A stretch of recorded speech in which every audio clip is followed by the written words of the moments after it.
அன்பிற்கும் மிகுந்த மரியாதைக்கும் உரியவர்களே, தலை சிறந்த வசனங்களில் இந்த வசனத்திற்கு ஒரு பெரிய இடம் உண்டு.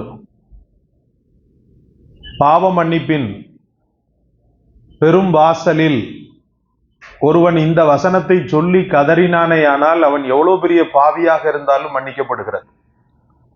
ஏனென்றால் இது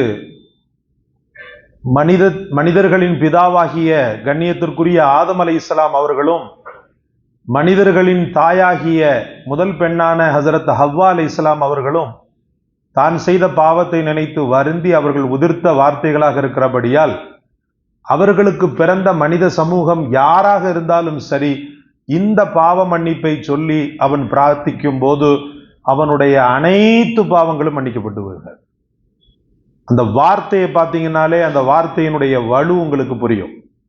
காலா, அந்த இருவரும் கூறினார்கள், ரப்பனா, எங்கள் இறைவனே, தலம்னா, நாங்கள் அநீதம் செய்து விட்டோம், அன்ஃபுஸனா, எங்களுக்கு நாங்களே அநீதம் செய்து விட்டோம், இல்லம் தகஃபிர்லனா, நீ எங்கள் மீது மன்னிப்பை தராவிட்டால், வதரஹம்னா, எங்கள் மீது இறக்கப்படாவிட்டால், லனகூனன்ன மினல் ஹாசிரீன், நஷ்டமானவர்களில் ஒருவராக நாங்கள் ஆகிவிடுவோம் என்று பொருள்படக்கூடிய அற்புதமான வசனத்தை ஹாஃபிஸ் அவர்கள் ஓதினார்கள். அன்பிற்குரியவர்களே, பாவங்கள் 3 வகைப்படுகிறது. ஒரு சில பாவங்கள் இப்படி பார்த்தீங்கன்னு சொன்னா சின்ன சின்ன பாவங்கள். அந்த பாவங்கள் தொழுகையினாலேயே கூட அழிக்கப்பட்டு போகும். ருக்கு நீங்க எப்ப செய்றீங்களோ அப்பமே அந்த பாவங்களை அல்லாஹ் தஆலா கபகபா என்று கீழே விழ வைக்கிறார். ஒது செய்யக்கூடிய நேரத்திலும் பாவங்கள் மன்னிக்கப்பட்டு போகும். நீங்கள் கைகளை கழுகும் போது கையின் பாவங்கள் மன்னிக்கப்படும். முகத்தை கழுகும் போது கண்கள், வாய், இது போன்றவைகளுடைய பாவங்கள் மன்னிக்கப்படும். கால்களை கழுகும் போது செல்லாத இடங்களுக்கு சென்ற சின்ன சின்ன பாவங்கள் மன்னிக்கப்படும். அதே போல எந்தெந்த அமல்களை நீங்கள் எடுத்துக்கொண்டாலும் சரி, சின்ன பாவங்கள் தான் மன்னிக்கப்படும். பெரும் பாவங்கள் மன்னிக்கப்பட நான் என்ன செய்ய வேண்டும் என்றால், முதலில் நான் என்னை தனிமைப்படுத்த வேண்டும். 2வது தான் பெரும் பாவங்கள். இந்த பாவங்கள் அல்லாஹ் ரப்புல் ஆலமீன் மன்னிப்பை கேட்டால் மட்டும்தான் மன்னிப்பான். தொழுகை இது போன்றவைகள் எல்லாம் இந்த பெரும்பாவங்களை மன்னிக்காது. முதலில் தனிமையை தேர்ந்தெடுப்பது, தனிமையிலும் யாரும் தன்னை பார்க்காமல் ஒரு இடத்தை தேர்ந்தெடுத்து ஒது செய்வது, ஒது செய்து அமர்வது, தன்னுடைய பாவத்தை அப்படியே மனக்கண் முன்னால் கொண்டு வருவது, தன்னையே வெறுப்பது, அந்த பாவத்தின் மீது கடுமையான வெறுப்பை, ஒரு கோபத்தை உமிழ்வது, திரும்ப அந்த பாவத்தை செய்ய மாட்டேன் என்று சத்திய பிரமாணம் செய்வது, அதற்கு பிறகு உட்கார்ந்து அழுவது. இவ்வளவு ப்ரொசீஜர் இருக்குது. பெரும்பாவங்கள் சும்மா மன்னிக்கப்படாது. பெரும்பாவங்கள் மன்னிக்கப்படணும்னு சொன்னா இவ்வளவு ப்ரொசீஜர் அவன் பண்ணா மட்டும்தான் அந்த பெரும்பாவங்களை அல்லாஹ் ரப்புல் ஆலமீன் மன்னிக்கிறான். இந்த மக்கள் எத்தனை வருஷம் அழுதாங்களாம்? 40 வருட காலங்கள் அழுதாங்களாம். ஹசரத் ஆதம் அலைஹிஸ்ஸலாமும் ஹவ்வா அலைஹிஸ்ஸலாமும் ஒரே ஒரு சின்ன பாவம் தான், அது ஒரு பெரும்பாவம் அப்படின்லாம் இல்லை.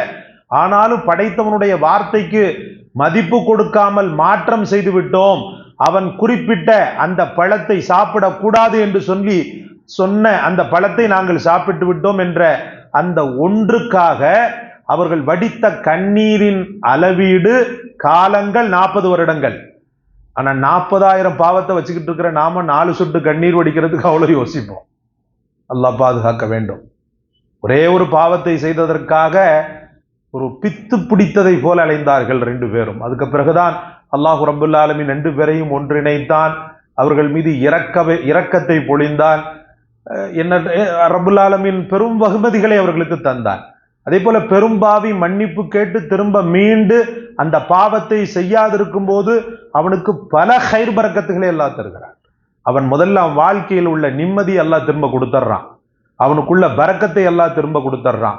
ஆனா அந்த பாவத்தையே தலையில வச்சுக்கிட்டு மூட்டையாக கட்டிக்கிட்டு காலம் முழுக்கும் சுமந்துகிட்டு இருக்கிறவனுக்கு அல்லாஹ் அந்த பாக்கியத்தை கொடுக்கறது இல்லை. சினிமாவுடைய பழக்கம் இருக்கும், சினிமால இருந்து வெளியே வந்துட்டா திருப்பி அங்க போகக்கூடாது.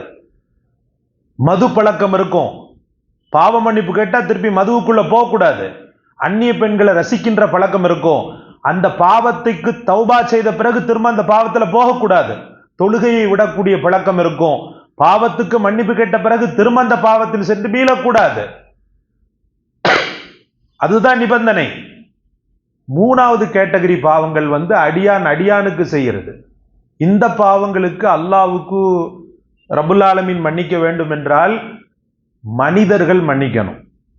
கடுமையான வார்த்தையை வச்சு ஒருத்தரை திட்டேன்னு சொன்னா அவர் மனம் கோணிட்டாருண்டா, மனம் வருத்தப்பட்டுட்டாருண்டா, அவர் மன்னிக்காதவரை அல்லாஹ் மன்னிப்பதே கிடையாது. மறுமை நாள்ல முஃப்லிஸ்ன்றாங்க ரசூலுல்லாஹ். முஃப்லிஸ் என்றால் யார் என்று கேட்கப்பட்டது. ஒன்றுமில்லாத பணங்காசு இல்லாதவன் தான் முஃப்லிஸ், காசு பணம் இல்லாதவன் தான் முஃப்லிஸ்னு சஹாபாக்கள் சொன்னாங்க. காசு பணம் இல்லாதவன் முஃப்லிஸ் அல்ல. உலகத்தின் வாழ்க்கையில ஒவ்வொருத்தரை திட்டிருப்பான், புறம் பேசியிருப்பான், அவங்கள பொல்லாங்கு பேசியிருப்பான், அதனால் அவங்க பாதிக்கப்பட்டிருப்பாங்க, வேதனைப்பட்டிருப்பாங்க. மறுமை நாள்ல இவன்கிட்ட இருக்கக்கூடிய நன்மையெல்லாம் அவர்கள் கியூ கட்டி நின்று பிடிக்கிட்டு போயிடுவாங்க, வரிசை கட்டி நின்று பிடிக்கிட்டு போயிடுவாங்க. என்னை பத்தி பேசியிருக்கிறான், என்னை பத்தி பேசியிருக்கிறான், என்னை இழிவுபடுத்தியிருக்கிறான், என்ன துஷ்டமான வார்த்தைகளை சொல்லியிருக்கிறான், என்ன அடித்திருக்கிறான், என்ன முறைச்சிருக்கிறான்னு இப்படி பாதிக்கப்பட்ட மக்கள் பெரும் வரிசையோடு நின்று அவனுடைய நல்லமல்கள் எல்லாம் பிடுங்கி செல்வார்கள். கடைசியில ஒன்றுமில்லாதவனாக ஆண்டியாக நிற்கின்ற நேரத்தில் அப்பவும் அந்த கூட்டம் குறையாது. அப்ப என்ன செய்வது?